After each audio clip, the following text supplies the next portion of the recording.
오늘 주일 예배에 오신 여러분을 모두 환영합니다.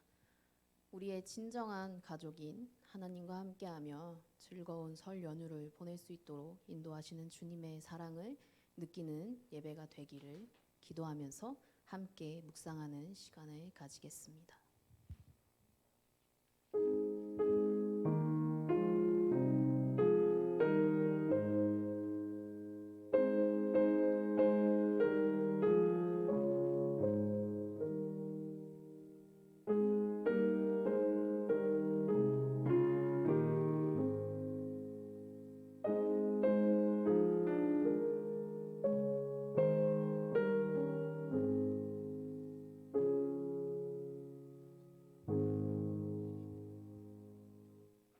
하나님 감사합니다.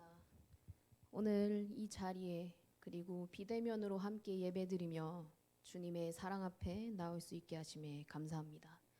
명절 연휴 기간입니다. 오늘 이 예배를 시작으로 평안하고 무탈하고 즐거운 시간을 보낼 수 있게 각 성도님들에게 임하여 주님께서 인도하여 주시고 붙잡아 주시옵소서.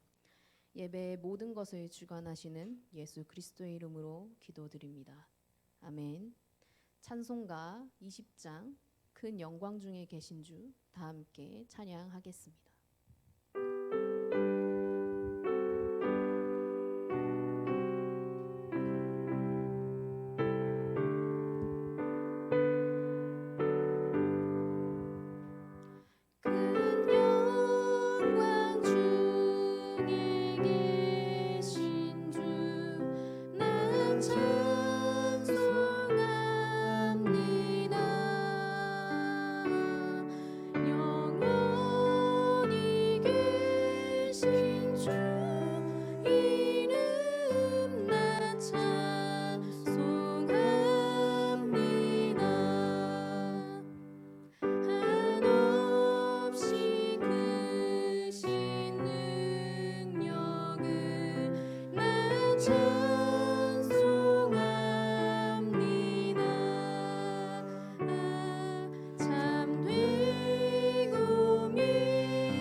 이 시간 오늘의 기도 이성규 집사님 나오셔서 기도해 주시겠습니다.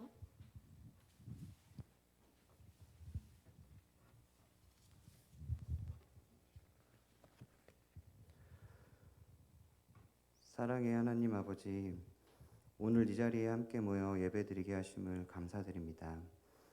돌아보면 그동안 이 자리에 있기까지 주의 사랑과 은혜 속에 살아왔음을 고백합니다. 이것을 늘 기억하며 살아가고 저희들의 인생의 영원한 주인으로 임하시어 저희들의 삶이 살아계신 하나님의 사랑이 나타나는 통로가 되게 하여 주시옵소서. 하지만 저희들이 나약하여 또 죄를 지으며 스스로 고통 속에 신음할 때에 저희들을 죄악으로부터 돌아서 회개하게 하여 주시며 그 죄를 용서하여 주시옵소서. 전지전능하신 하나님 아버지, 선교사님들이 분명한 진리를 교회의 기준과 세상의 기준이 엄연히 다름을 선교지에 나타나게 하시고 성령의 능력과 그리스도 보혈의 능력으로 그곳들이 깨끗해지고 견고해지게 하옵소서. 또한 우리나라의 정치, 경제, 교육, 국방 등 어려운 모든 면들을 굽어 살펴주시고 하나님의 방법으로 해결되어질수록 인도하여 주시옵소서. 하나님 아버지, 코로나 확진 중에 있는 목사님과 사모님 그리고 가족들을 위로하시고 속히 쾌유케 하시어 일상으로 하루빨리 돌아오게 하시고 여러 병 중에 있는 여러 성도들에게도 동일한 위로와 은혜를 주시기를 원합니다. 오늘 말씀을 전해주실 전도사님께 능력을 더하시어 성령께서 주시는 말씀을 대언하시기에 부족함이 없게 하여 주시옵소서. 올 한 해는 예배와 말씀과 기도에 잠기어 교회가 신앙이 깊어지고 사랑이 많으며 세상을 품는 공동체가 되어 생수의 강이 흘러넘치는 한 해가 되게 하여 주실 줄 믿습니다. 오늘도 살아계셔서 역사하시는 하나님 아버지께 감사드리며 예수 그리스도의 이름으로 기도드렸사옵나이다. 아멘.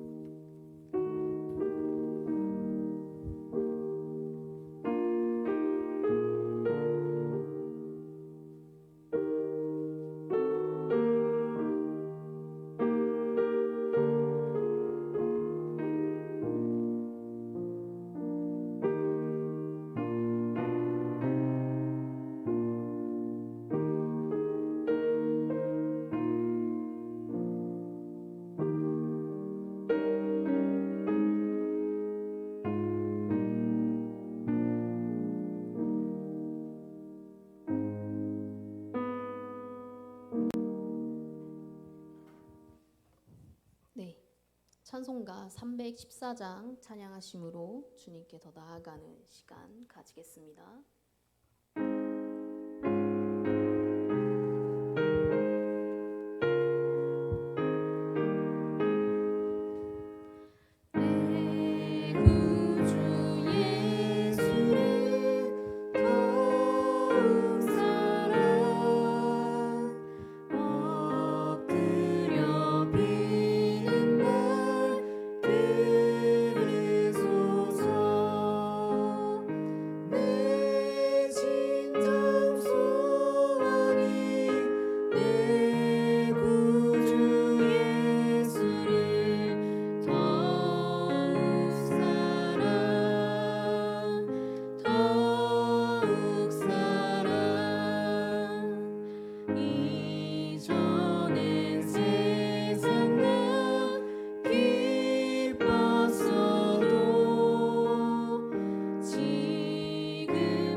환영합니다.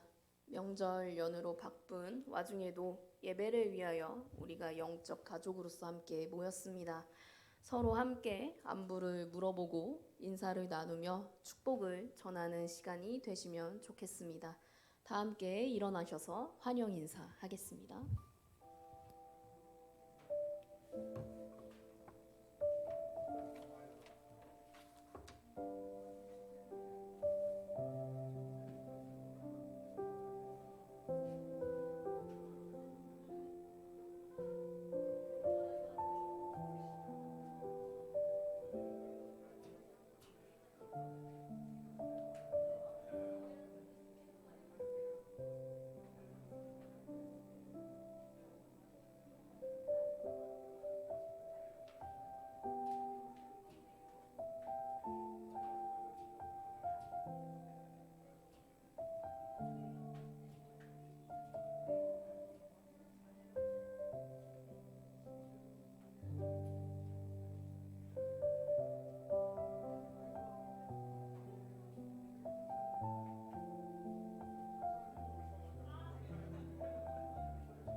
모두 다 함께 일어나셔서 성경 봉독 시간을 가지도록 하겠습니다.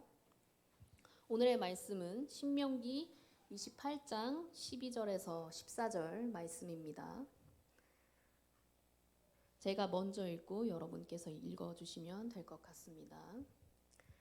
네, 여호와께서 너를 위하여 하늘의 아름다운 보고를 여시사 내 땅에 때를 따라 비를 내리시고 내 손으로 하는 모든 일에 복을 주시리니 내가 많은 민족에게 꾸어줄지라도 너는 꾸지 아니할 것이요.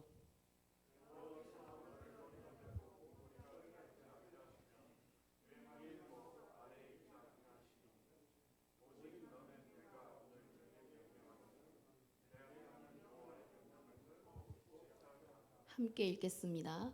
내가 오늘 너희에게 명령하는 그 말씀을 떠나 좌로나 우로나 치우치지 아니하고 다른 신을 따라 섬기지 아니하면 이와 같으리라. 아멘. 네, 모두 자리에 앉아 주십시오. 네. 오늘은 음력 1월 1일입니다. 본격적으로 2023년에 새해를 맞이하는 설날인데요. 명절에는 이제 소중한 사람들과 함께 모여서 안부와 이야기를 나누며 좋은 시간을 보낼 수 있는 기회가 되는데요. 가정에서도 그러하지만 이렇게 하나님 안에서 교회 신앙 공동체이자 가족으로서 오늘 성도님들이 이 자리에서 모여서 함께 보내는 그 설날의 예배도 그 의미를 깊어지게 하는 것 같습니다. 요즘의 현대의 사람들에게는 빠르게 지나가는 이 사회 속에서 먹고 사는 것에 집중하느라 쉼의 시간을 생각할 수 있는 그런 여유도 없다는 것이 제일 큰 문제다라고 많은 사람들이 말하고는 합니다. 그런 의미에서 사실 명절이라는 것은 되게 여러 가지의 의미와 깊이를 지니고 있습니다. 저희 집은 아버지의 형제가 좀 많아서 제가 어릴 때만 해도 젖만 조금만 부치는 게 아니라 조금 인원수에 맞게만 부쳐도 한 가득이었는데요. 지금은 이제 각 자녀들이 다 크기도 했고 조부모님들이 돌아가신 후에는 그냥 그 작은 가정에서만 시간을 보내는 형식으로 바뀌어서 지내고 있습니다. 그런데 그래도 여전히 저희 어머니는 큰 손으로서 자리매김하고 계십니다. 6명이 모이지만 20명 먹을 분량을 늘 준비하시죠. 한때 저랑 오빠는 그냥 사자 힘들게 왜 그렇게 하냐라고 했었었는데 어머니께서는 항상 이럴 때 아니면 또 언제 모여서 이것저것 만들면서 많은 이야기를 나누겠냐면서 아쉬움을 표하시기도 하셨습니다. 이제는 저도 그 어머니의 마음을 알기 때문에 말없이 가서 꼬지 끼우고 전을 부치고는 합니다. 아마 오늘 끝나고 가서는 저는 부치진 않고 먹기만 하겠지만 네, 그래도 그 기쁨이 어머니께 있지 않았을까 생각이 듭니다. 이전에는 신경 쓸 겨를조차 없을 정도로 일상생활이 너무 바쁘고 정신이 없어 안부를 물어보는 것조차 쉽지 않았다면 이 시간만큼이라도 그동안 연락하지 못했던 곳에 연락도 해보고 만수무강을 기원하면서 행복을 전할 수 있는 좋은 때가 되는 것이 바로 명절이 아닐까 생각이 듭니다. 실제로는 성도님들도 많은 분들에게 복된 말씀이나 사진들을 주고받고 계시겠죠. 실제로 저희 어머니가 항상 늘 행복하세요 아니면 오늘도 즐겁고 좋은 하루 같은 움직이는 사진들을 보내주시는데요. 평소에는 그렇게 그냥 넘겼던 것들도 명절은 한 번 더 그런 내용들을 곱씹게 되고 보게 하기도 하는 것 같습니다. 그리고 실질적으로도 어떤 고된 육체와 정신의 노동이나 복잡함 속에서 쉼과 안식을 통해 오늘 나 자신의 모습, 생각들을 다시 바라볼 수 있는 시간이 되기도 할 것입니다. 사실 그러기 위하여서 명절이라는 것이 있는 거겠죠. 소중한 사람들이 한 자리에 모여서 밥을 먹으면서 즐겁고 재미있는 시간이 될 수 있는 것. 그렇게만 본다면 사실 저희는 매주마다 성도님들과 함께 명절을 경험하고 있는지도 모르겠습니다. 그렇지 않으신가요? 네, 아멘. 또한 연휴라는 것은 오늘의 그리스도인으로서도 인생에서의 나의 신앙의 모습과 성장을 더욱 깊이 확인하고 경험하거나 생각해 볼 수 있는 쉼의 시간이 되기도 할 것입니다. 바쁜 일상 속에서 이것저것을 보내고 나서 온전히 주어지는 그런 휴식을 경험하면서 나 자신에 대해서도 그리고 나의 관계들을 생각해보고 무엇보다 가장 중요한 나의 신앙의 발자취를 함께 그동안의 인생 속에서 역사하셨던 하나님을 돌아보면서 더 깊은 주님과의 관계를 생각하는 시간이 될 수 있습니다. 오늘 이 예배의 시간 동안 그리고 이후 또 설 연휴를 지나고 이 명절을 기점으로 새롭게 시작하게 될 매일의 삶 속에서 성도님들 각 한 사람 한 사람에게 하나님께서 주시는 사랑이 깊이 자리하고 인도하심이 있기를 기대하고 믿습니다. 오늘 본문은 신명기 28장 12절에서 14절입니다. 사실 이 신명기 27장에서 28장까지의 전체적인 내용은 하나님께서 주시는 복과 저주에 대한 내용을 전체적으로 설명하고 있습니다. 복과 저주라는 것은 더 쉽게 풀어서 말하면 결국 오늘 나의 인생 속에 하나님께서 주시는 좋은 일과 나쁜 일을 말하는 것이겠죠. 그렇다면 이 예배 시간을 통해 우리가 보아야 할 것은 무엇일까요? 바로 2023년의 첫 명절을 맞이하는 오늘 과연 하나님께서 나의 인생의 순간순간마다 주셨던 것은 무엇이었는지, 좋은 일과 나쁜 일 속에서 역사하신 주님은 어떤 분이셨는지 생각하고 또 상고해 보는 것입니다. 오늘 이 말씀을 통해서 나의 인생에서의 주님은 어떠한 분이신가 알아보기를 원합니다.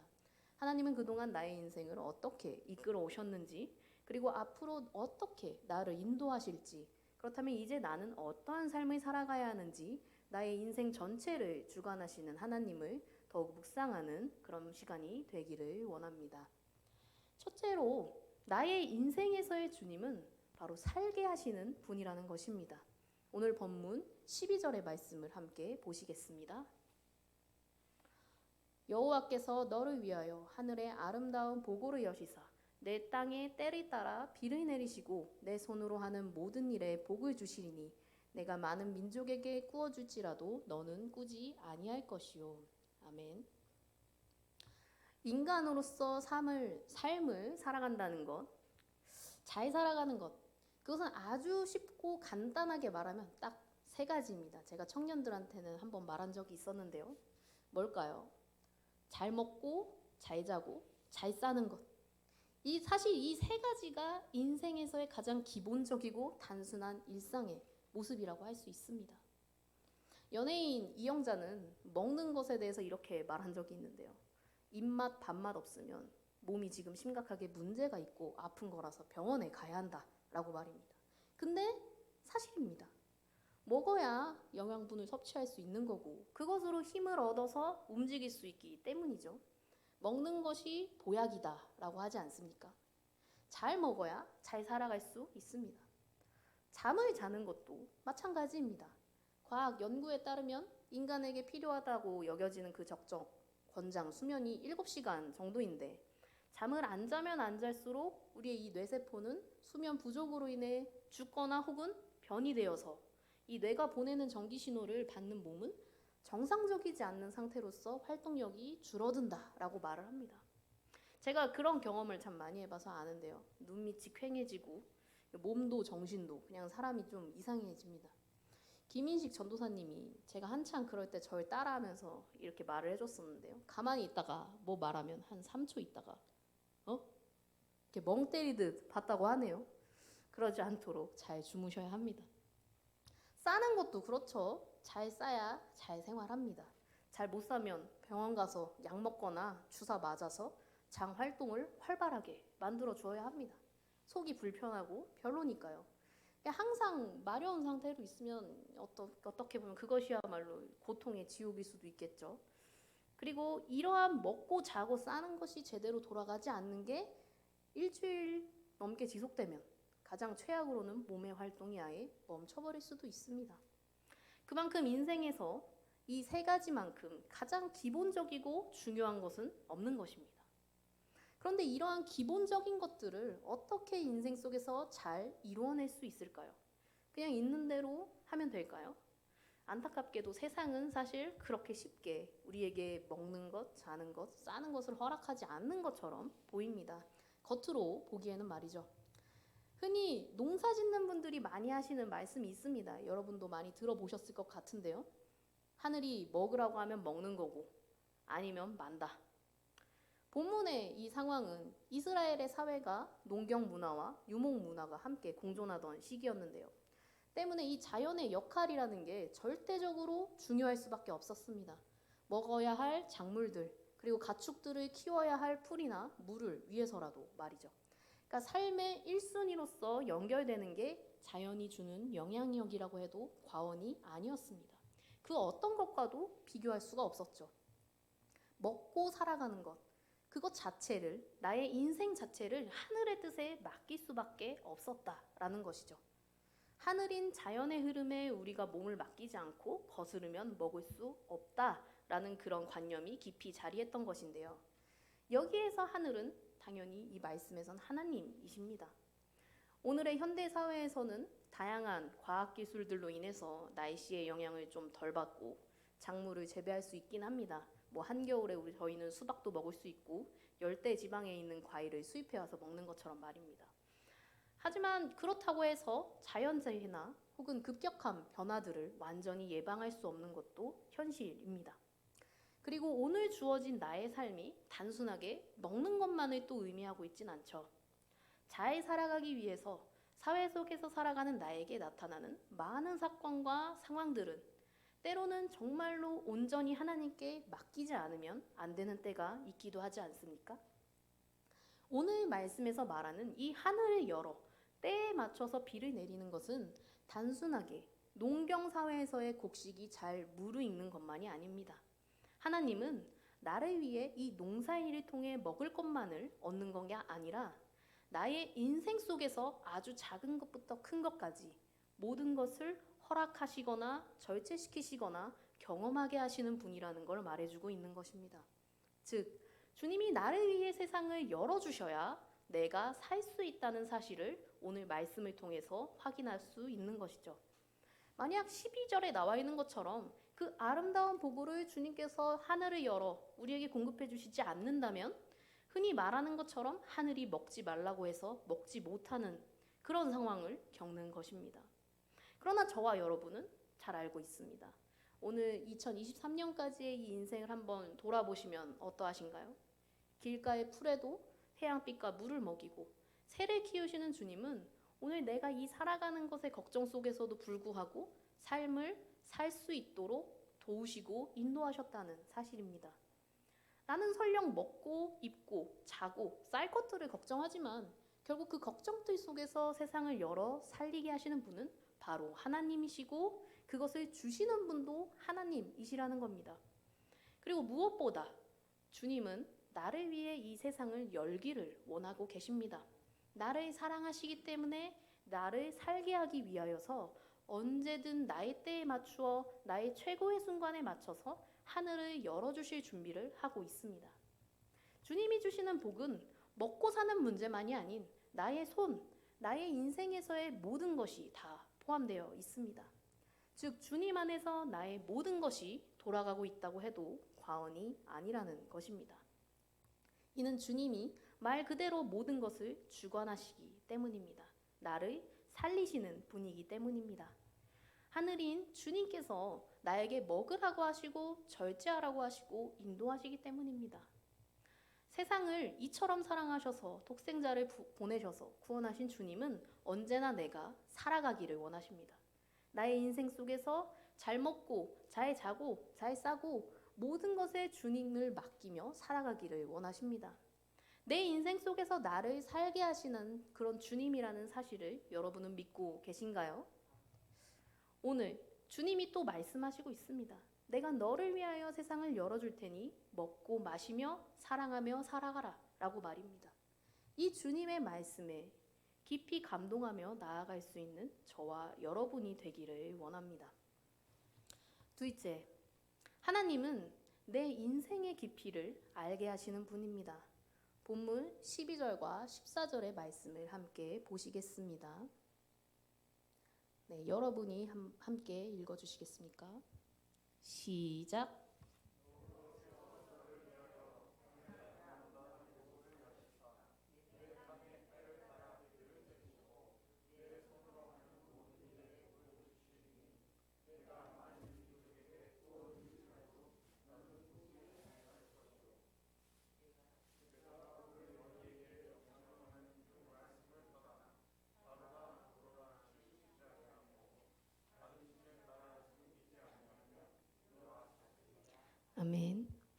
네, 제가 13절 같이 제가 읽어드리겠습니다. 여호와께서 너를 머리가 되고 꼬리가 되지 않게 하시며 위에만 있고 아래에 있지 않게 하시리니 오직 너는 내가 오늘 내게 명령하는 내 하나님 여호와의 명령을 듣고 지켜 행하며. 아멘. 주님은 나에게 복을 주신다고 하십니다. 세상의 아름다운 보고를 열어서 필요한 때에 맞추어서 비를 주시고 나의 손으로 하는 모든 일에 복을 주시며 내가 남에게 꾸어주어도 정작 나는 꾸지 않는 복을 얻는다고 말입니다. 게다가 심지어 머리가 되고 위에 있을 거라고 합니다. 여기에서 보면 주님이 주시는 복은 먹고 사는 것과 모든 것의 해결도 함께 이어서 그런 위치에 대한 대조를 보여줍니다. 머리와 꼬리, 위와 아래, 빌려주는 자와 빌리는 자. 보통 일반적으로 사람은 누구라도 머리에 있기를 원하고 위에 있기를 원하고 빌려주는 자로서의 역할을 원합니다. 그리고 그것이 복된 삶의 모습이라고 여깁니다. 어떻게 보면 성경에서도 그것 자체를 부정하진 않습니다. 이러한 것도 하나님께서 준비해 주신 복의 하나이기에 좋은 것으로 여기고 있음을 보여주고 있는 것이죠. 그런데 앞에 나왔듯이 하늘이 먹이지 않으면 살 수 없는 것처럼 먹어야 살 수 있기 때문이죠. 여기에서 말하는 거에 가장 중요한 것은 무엇일까요? 바로 이 복에는 전제된 사항이 있다는 것입니다. 먼저 해야 할 것. 13절 후반과 14절이 말하는 것처럼 하나님 여호와의 명령을 듣고 지키고 행하는 것이 있을 때, 그리고 좌우로 치우치지도 않고 다른 신을 섬기지도 않는 것이 바로 전제되는 사항인 겁니다. 이것이 있을 때 위와 같은 복을 가질 수 있다는 것인데요. 근데 왜 이것이 나의 인생의 깊이를 더 알게 하는 것일까요? 경험하게 하는 것일까요? 단순하게 복을 얻기 위해서 하나님의 명령을 듣고 지키고 행하는 것이 아니기 때문입니다. 내가 머리이자 위이자 먹을 것을 가지고 먹고 그리고 그럴 수 있기 때문에 주님을 믿는 복의 형태가 전부가 아니기 때문이라고 말을 할 수 있는데요. 이 전제사항, 즉 하나님의 말씀에 따라서 사는 것에 중점을 두는 것, 이것은 왜 중요할까요? 첫째로는 아까 말한 것처럼 나를 먹여 살리시는 주님이라는 사실을 내가 안다는 것, 나를 살리시는 분이라는 걸 내가 알 때, 그리고 그 깊이를 알 때는 이제는 더 이상 내가 머리가 되는 거나 위에 있는 것이 전혀 중요한 것이 아니기 때문입니다. 왜냐하면 물론 내가 머리와 위에 있어야 하는 그런 하나님께서 주시는 사명과 인도하심이 있다면 그렇게 이끌어 주실 것입니다. 그것은 저와 여러분이 정하는 건 아니겠죠. 그런데 나를 먹여 살리고 계시는 그리고 살게 하시는 주님을 안다면 내가 꼬리이거나 아래에 있다고 하더라도 그것이 더 이상 나를 증명하는 것이 아니라는 걸 나 자신이 알게 되기 때문입니다. 왜냐하면 주님의 사랑은 나의 모습 그대로, 나의 부족함 그대로, 약함 그대로를 보시기 때문입니다. 내 삶의 의미를 머리와 위에 두어야 있어야만 전부가 아니라는 것을 알려주시기 때문입니다. 어떻게 보면 인간은 자기 삶에서 그 자신을 어떠한 방법이로든 증명하는 것이 이 세상에서의 나타남의 전부이죠. 만약 우리가 정말로 하나님의 이 사랑에 대한 마음, 그것을 아는 자라면 더 이상 나를 나타내는 것이나 증명하는 것이 전부가 될 수 없다는 것을 깨닫게 될 것입니다. 그것은 어떻게 보면 진정한 의미로서의 인생의 깊이를 경험할 수 있게 되는 것이죠. 이것은 가장 쉽게 말하면 예수님의 십자가 같은 것입니다. 예수님은 말씀이 육신된 존재로서 그 누구보다 위에 있을 수 있는 분이셨지만 스스로 아래에 있음을 택하셨고 나누어주고 희생하고 헌신하는 것을 당연하게 여기셨습니다. 세상에서는 그것이 누구보다도 꼬리이자 아래의 모습 아닙니까? 빌리는 자의 모습이죠. 복된 삶처럼 여겨지지 않습니다. 게다가 마지막에는 십자가라는 그 시대의 가장 최악의 범죄자들이 겪는 형벌로서의 죽음을 맞았습니다. 인간 기준에서의 예수님은 최악의 죽음이었습니다. 하지만 저와 여러분은 알고 있습니다. 십자가에서의 예수님의 죽음이 그 겉으로는 절망과 좌절과 같은 아래를 향하는 방향이지만 오히려 모두를 구원하고 하나님의 영광을 드러내고 머리와 위로 있게 하는 사건이라는 그 사실을 말입니다. 또한 그리고 또 하나가 있죠. 머리라는 자리, 위라는 자리, 빌려주는 자의 자리는 그에 따른 막중한 사명과 책임이 있습니다. 인류학자인 유발 하라리라고 하는 사람은 인간은 점점 발전하는 기술과 넘치는 자원으로 인해서 그 인간이라는 자리를 넘어서 그 이상 신의 자리를 탐낸다라고 말을 합니다. 이 단어로 유발 하라리는 호모데우스라고 명명하는데요. 인간, 사람의 뜻하는 헬라어 호모와 신의 뜻하는 데우스를 합쳐서 사용하였습니다. 실제로 인간은 이제 인간이 가진 한계를 넘어설 수 있다고 이야기를 합니다. 새로운 로봇공학의 기술로 몸을 보완하거나 AI의 뛰어난 인공지능의 능력을 통해서 그런 인간의 육체적인 한계점을 넘어설 수 있다고 많은 기업과 과학기술자들이 자부하고 있습니다. 테슬라의 리더인 앨런 머스크는 인간은 이제 우주에 가야 한다라고 말하기도 하죠. 어떻게 보면 이 인간은 지금 이 지구라는 세상을 어느 정도 여러 가지의 방법들로 통제하고 예측하고 있다는 점에서 한 50% 정도는 신과 같은 능력을 가지고 있다고 볼 수 있을 것입니다. 기계와 자연을 어느 정도 통제할 수 있기 때문이죠. 인간은 알고 있는 것이 많습니다. 오히려 너무 많아서 가짜 정보가 판을 치는 사회이기도 하죠. 그리고 앞으로도 알게 될 것이 너무 많습니다. 그런데 사실 많이 아는 것보다 중요한 것은 뭘까요?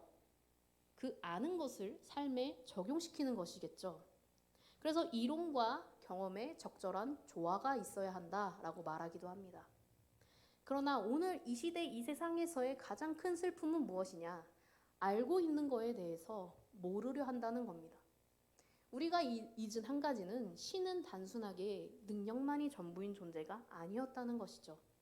하나님은 능력자이셨지만 능력만을 전부로 이 세상에 역사하지 않았다는 사실입니다. 신은 스스로 자신의 절대권을 버리고 육신으로 왔지만 그럼에도 그 영광이 가려지지 않았기 때문에 하나님이셨습니다. 하나님의 세상을 향한 통치는 스스로 독점해서 그것을 즐기는 것이 전부가 아니었습니다. 그 다스림 안에 모든 세계의 조화를 무엇보다 신경 썼고 모두를 사랑으로 하나가 되고 그 구원에 이르는 통치였습니다. 주님의 사랑 앞에서 예수님의 십자가 앞에서는 그 누구도 제외되거나 없는 이는 없었습니다. 이 세상의 모든 것들은 서로 연결되어서 조화를 이루어 갑니다. 이것은 종교적인 것만이 아니라 요즘 과학의 연구학계에서도 세상은 이미 서로 깊이 연관이 되어 있고 연결되어 있다라는 걸 절대적인 사실로 여기고 있습니다. 예수님은 다스림이라는 그 책임 속에 짊어져야 했던 사랑의 짐이 있었습니다. 그 사랑의 짐을 지는 것은 결국 세상을 돌아갈 수 있게 하는 생명을 살리는 원동력이 되게 했습니다. 그러나 인간은 신이라는 존재의 권력적 요소는 가지고 싶어 하지만 그 사랑의 짐은 벗어두려고 합니다. 알고 있지만 모르려 하는 것이죠. 그 결과가 지금 우리가 겪고 있는 이 전 세계의 전쟁과 기아, 식량난, 혹은 혐오와 갈등, 망가져가는 생태계, 지구를 덮치는 이 이상기후 현상과 그에 직면한 오늘의 인류를 확인하게 하는 겁니다. 근데 안타깝게도 이거는 하나님이 우리에게 주시는 게 아니라 인간이 하나님이 되려고 했던 욕망이 만들어냈던 결과인 것이죠. 그렇다면 오늘의 주님께서 왜 나를 머리가 되게 하고 위에 있게 하고 빌려주는 자가 되게 하려는지 아실 것 같지 않으신가요? 오늘 내가 하나님의 마음을 알고 그리스도의 사랑을 알고 살아가는 그리스도인이라면 이 세상에서 머리이자 위에서 빌려주는 자가 되는 것은 그 사랑의 짐을 짊어질 수 있는 자가 되어 세상을 살리는 역할을 맡길 수 있는 사람이 되기를 원하신다는 것입니다. 세상을 살리는 것, 생명을 살리는 것, 그것이 바로 하나님의 일이셨습니다. 그렇다면 내가 주님의 사랑으로 함께하며 이 세상 속에서 나에게 주어진 사명과 역할을 감당하는 것, 그것은 나의 인생에서 아주 깊은 의미를 가지게 할 수밖에 없는 것입니다. 생명을 살리시는 하나님은 모든 계획과 힘은 내가 꼬리이거나 아래이더라도 그것이 하나님의 사랑에 대한 일하심과 그리고 인생에서의 깊이를 경험하면서 주님을 의지하면 그 의미는 언제든지 내가 머리이거나 위의 자리에 있는 것과 다름이 없는 주님의 영광을 드러내는 삶이 되도록 하십니다. 이것이 바로 어쩌면 더욱 복된 삶의 모습이지 않겠습니까? 정말로 철저하게 하나님의 사랑에 의해 살아가는 삶. 그리고 우리는 이 과정에서 인생에서의 깊은 의미, 하나님이 주시는 사랑의 방향성을 알게 되면서 진정한 신앙인으로서의 길에 나아갈 수 있는 것입니다. 이것은 각자마다 다르게 경험되고 나타납니다. 여러분도 스스로 개인이 경험했던 나만 알 수 있는, 나만 이해할 수 있는 하나님의 사랑에 대한 역사하심과 인생의 깊이가 있지 않으십니까? 그것은 그 어떠한 것으로도 쉽게 설명되거나 혹은 쉽게 치부될 수 없습니다. 그 경험이야말로 인생에서 꼭 한 번쯤은 해봐야 할 인생의 버킷리스트, 목적 아니겠습니까? 왕이 되려는 자, 왕관의 무게를 견뎌라 라는 말이 있는 것처럼 주님의 사랑으로 그 위대함을 경험하고 내 인생의 목적과 의미를 찾아내는 것, 이것은 절대 대충 알아낼 수도 없고 대충 살아서 발견될 수도 없는 것입니다. 내 삶에도 열심을 다하며 주님의 사랑으로 살아갈 때 경험될 수 있는 귀중한 것입니다. 그 삶에 함께 동참할 수 있는 저와 여러분이 되기를 소망합니다. 셋째로, 주님은 나를 지켜주시는 분입니다. 본문 13절에서 14절을 제가 읽어드리겠습니다. 여호와께서 너를 머리가 되고 꼬리가 되지 않게 하시며 위에만 있고 아래에 있지 않게 하시리니 오직 너는 내가 오늘 내게 명령하는 내 하나님 여호와의 명령을 듣고 지켜 행하며 내가 오늘 너희에게 명령하는 그 말씀을 떠나 좌로나 우로나 치우치지 아니하고 다른 신을 따라 섬기지 아니하면 이와 같으리라. 아멘. 여러분, 시소를 다 한 번쯤 타 보셨을 것이라 생각이 듭니다. 시소는 어떠한 원리로 작동이 될까요? 한쪽에 무게가 쏠리면서 번갈아 가면서 왔다 갔다 하면서 움직입니다. 그리고 그 밑에는 충격을 완화할 수 있게 하는 받침이 있기도 하죠. 그게 없으면 온몸이 충격을 받아서 고통을 느끼기도 합니다. 널뛰기도 그러하죠. 뛰었을 때 균형을 유지하지 못하면 그대로 다른 곳으로 날아가 버리니까요. 저는 그런 경험은 없는데 만약 날아가서 떨어지면 좀 아플 것 같다고 생각이 들긴 합니다. 여기에서 알 수 있는 건 어느 한 곳에 과도하게 몰린 것, 그것은 균형을 유지한다기보다는 모든 힘이 쏠려서 나조차도 견딜 수가 없을 정도로 강력하게 다가올 때가 있다라는 것입니다. 균형의 무너짐은 그냥 시소나 널뛰기 같이 재미있는 기구로서 역할을 할 수도 있습니다. 하지만 인생에서는 확실하게 다르죠. 시소 같은 작은 것에서 시작되어서 인생의 중대사의 거대한 것이 결정되기도 합니다. 한 번의 실수, 한 번의 선택이 인생을 송두리째 바꿨다라는 그런 드라마와 같은 사건과 같은 일들을 우리는 종종 보거나 경험하게 됩니다. 이것에서 중요한 것은 균형의 무너짐이라는 것입니다. 보통은 균형을 유지하는 상황에서 발생하는 문제들은 말 그대로 미미하거나 통제하기가 어렵지 않습니다. 그런데 오늘 말씀과 같이 좌로나 우로 치우쳐지게 되는 상황은 나 자신도 그것을 통제할 수 없는 확률이 더욱더 높아지고, 그리고 통제할 수 없을 때 보통 모든 것이 무너지게 됩니다. 그런데 우리는 어떤 것을 통해서 그 균형을 유지하게 될까요? 바로 하나님이시죠. 하나님이 우리의 중심을 잡아주시기 때문입니다. 그런데 하나님이 무엇보다 내가 좌로나 우로나 치우치지 않기를 원하시는 것은 하나님의 일을 해내지 못하기 때문도 아니고 하나님이 어떠한 것을 그 계획을 이루시지 못하기 때문도 아닙니다. 단순하게 내가 무너질까 봐 여서인 겁니다. 그런데 균형을 유지할 수 있는 분이, 그런 하나님께서 나를 살리시고 인생의 깊이에 관여하시는 것은 하나님을 나를 향한 그 사랑을 바라보게 하시기 위함이죠. 하나님을 의지하고 사랑을 바라봄으로 그 균형을 유지하고 지키기를 원하신 하나님은 언제나 사실 나를 지켜주려 하신다는 사실입니다. 언제나 날 지켜주려 하시고 그 의지를 드러내고 계신 것이죠. 그렇기 때문에 우리가 치우치지 말라고 하시는 겁니다. 이는 다른 신을 섬기는 것도 그러합니다. 우리는 흔히 왜 다른 것을 보게 될까요? 나를 살리고 인생의 의미를 깊게 보게 하시는 분은 하나님이신데 말입니다. 왜냐하면 하나님보다 다른 것이 나를 살려주거나 혹은 나의 의미를 깊게 만들어내거나 찾을 수 있다고 생각하기 때문이겠죠. 다른 말로 하면 하나님을 믿는다기보다는 다른 것들을 더 많이 믿게 되는 거죠.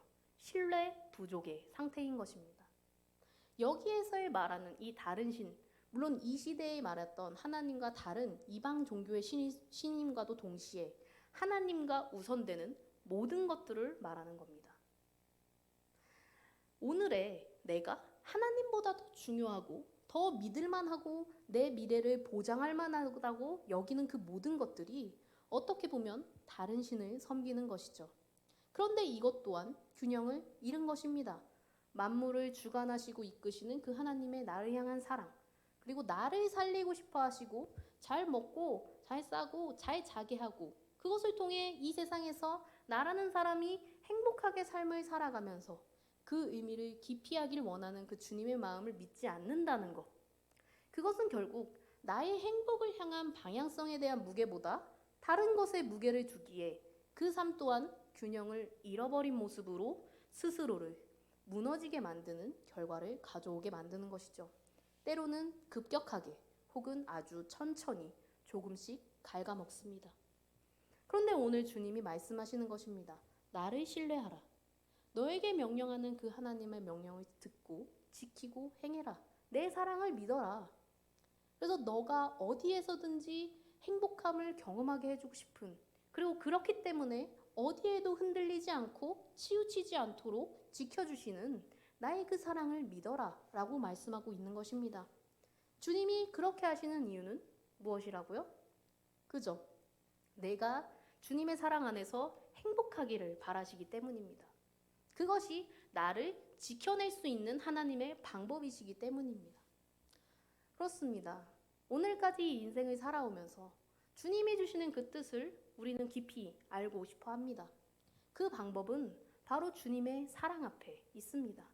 이 앞에 많은 것들을 이야기하였지만 오늘 저와 여러분이 인생에서 오늘 오직 한 가지로 알아야 할 것은 하나님은 그저 나의 행복만을 바라고 계신다는 것입니다. 그러기에 오직 주님의 사랑을 바라보시고 의지하십시오. 주님은 이전에도 오늘도 그리고 앞으로도 나를 살리려고 하실 것입니다. 그리고 나의 인생의 깊은 의미를 알게 하실 것입니다. 그리고 날 지켜주실 것입니다. 왜? 그저 사랑하고 행복하기를 바라시기 때문입니다. 그 주님의 마음을 믿는 저와 여러분이 되기를 소망합니다. 오늘 그 하나님의 사랑을 더욱 깊이 묵상하면서 내 인생 속에 역사하실 주님을 기대하며 기도하는 시간을 가지기를 원합니다. 오늘 나의 삶을 여기까지 인도하신 주님을 묵상하기를 원합니다. 여기까지 인도하셨습니다, 주님.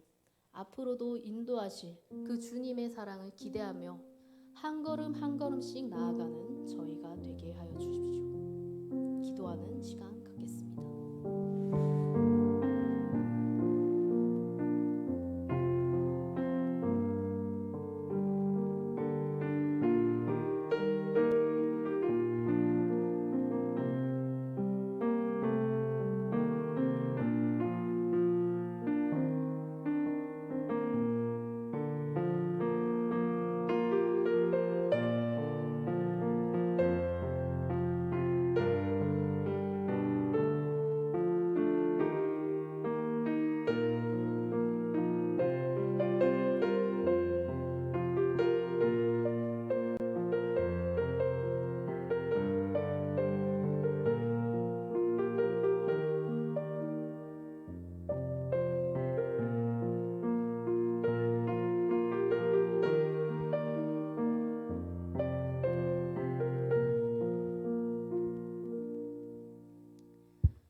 그렇습니다. 우리의 인생을 돌아보면 주님은 언제나 나를 살리셨습니다. 나의 인생에 항상 깊이 주셨고 그 깊이 속에서 나를 향한 그 의미를 보여주셨습니다. 그리고 그 주님이 보여주신 그 사랑 앞에서 난 언제나 때로는 위험 속에 있을 수도 있었고 혹은 주님의 신뢰함보다 다른 것을 신뢰하고 떠나 있을 수도 있습니다. 하지만 그때에도 주님은 나를 지켜주기 위하여 지키기 위함 때문에 그 의지를 드러내시면서 사랑을 늘 보여주시고 함께 하셨습니다. 우리가 그 사랑을 더욱더 깊이 묵상하고 나아가기를 원합니다. 오늘 이 자리까지 인도하신 주님, 앞으로도 우리에게 인도하실 그 주님의 살림, 주님의 깊은 인생의 의미, 그리고 지켜주실 주님을 기대하며 그리고 나아가는 저와 이 예배의 자리가 되기를 원합니다. 예수 그리스도의 이름으로 기도합니다. 아멘. 네, 찬송가 325장 예수가 함께 계시니 찬송하시면서 봉헌하시겠습니다.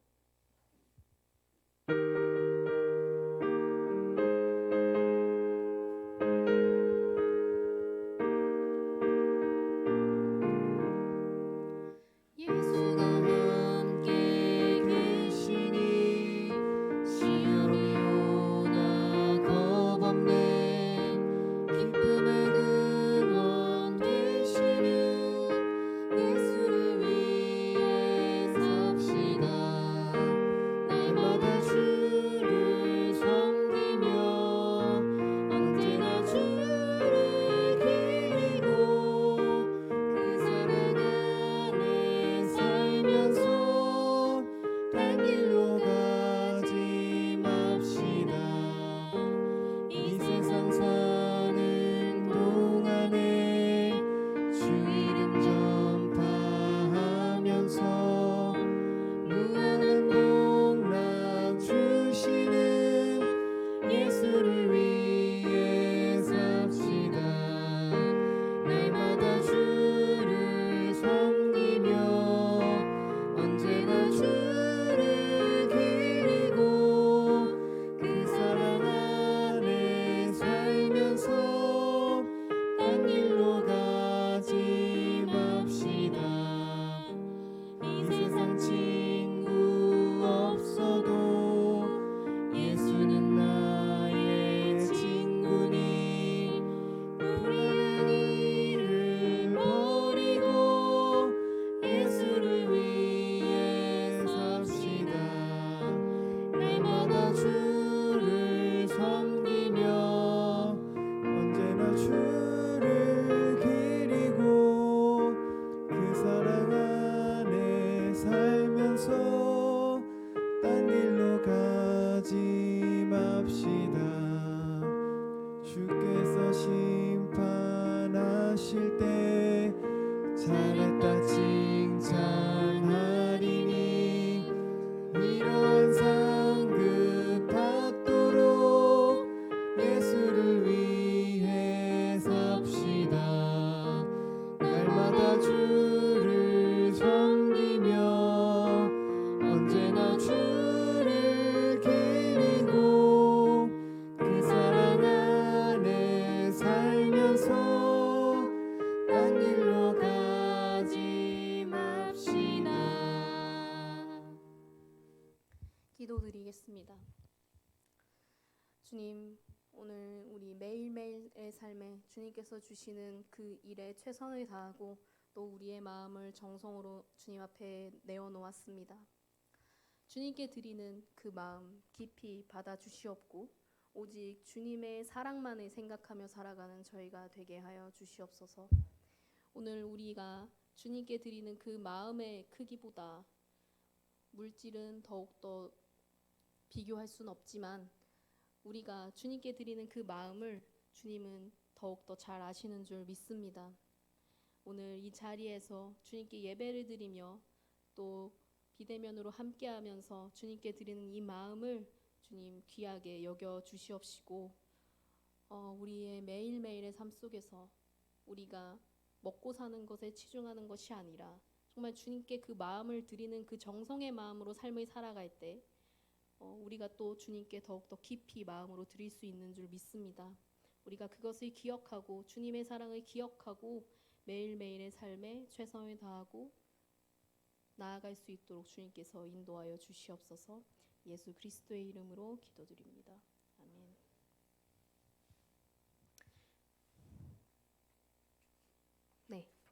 광고 말씀, 광고 함께 보시겠습니다. 네, 오늘 예배는 현장과 유튜브 송출이 같이 되었고요. 저희가 1월 29일에 3번 광고 한번 보시면 1월 29일에 예배 후에 정기 사무 처리회를 합니다. 각 한 영혼에 또 하나님이 인도하시는 그 마음에 따라 이끌어 주실 것이기 때문에 모든 성도님들이 다 함께 참여하여 주셔서 앞으로의 교회의 방향성과 또 담임 목사님이 하시는 그 목회 방향성에 함께 힘을 실어서 같이 공동체로서 나아갈 수 있는 그런 예배의 시간과 사무 처리회가 되었으면 좋겠습니다. 네. 그리고 설 명절인데요. 네. 이 예배 후에 또 가족들과 좋은 시간 보내시면서 행복한 시간을 보내시면 좋겠습니다.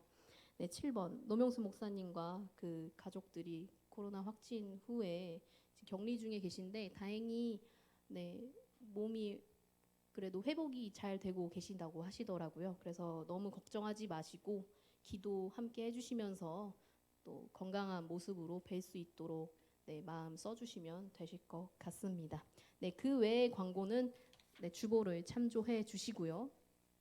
다 함께 일어나셔서 파송 찬양과 주기도문 하심으로 예배를 마치겠습니다.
하늘에 계신 우리 아버지여, 이름이 거룩히 여김을 받으시오며 나라가 임하옵시며 뜻이 하늘에서 이루어진 것 같이 땅에서도 이루어지이다.